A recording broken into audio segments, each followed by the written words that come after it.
Welcome everyone to this edition of Current Connect. Today we'll talk about election issues in India. India is the largest democracy in the world and elections form the bedrock of this largest democracy. Simultaneously, there are some issues which comes across in the conduction of free and fair elections. Let us see what is the connect. Various commissions in the past have examined the issues which plague the elections in India. Unfortunately, their recommendations were not followed by legislative action required for the enhancement of the quality of democracy by reducing the influence of money and media in politics and ensuring free and fair elections. Various election issues in India are political funding. A major part of political parties' funding is from unknown sources, which the political parties avoid to disclose. There is also a frequent demand from different sections of the society to bring political funding under the RTI Act. To bring transparency in political funding, electoral bond schemes was introduced in 2018 to replace the cash donations with banking transaction, which has not proved much effective. Opposition of electronic voting machine. Several political parties claim the authenticity of EVM functioning. There are few instances of malfunctioning of EVM during election. Simultaneous elections.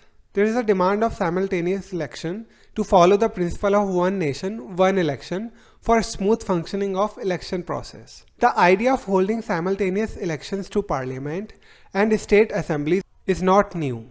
Till 1967, that was the norm in India.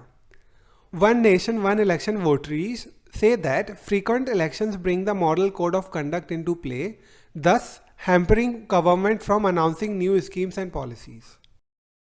Criminalization of politics. Corruption and criminalization of politics is hitting at the roots of democracy. The term indicates people with criminal backgrounds becoming politicians and elected representatives. Paid news during elections. Political parties fund the media channels and newspapers to propagate the false propaganda in favor of their political parties, which ultimately lead to the spoilage of principle of free and fair elections.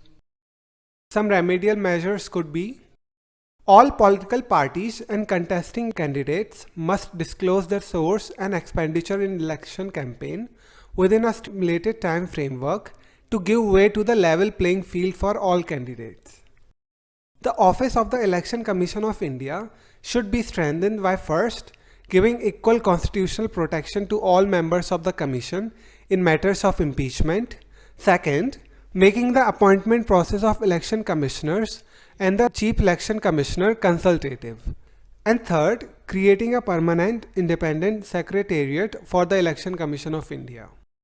Unconstitutional use of Article 356 should be stopped to give way to the idea of one nation and one election. The regulation of opinion polls is necessary.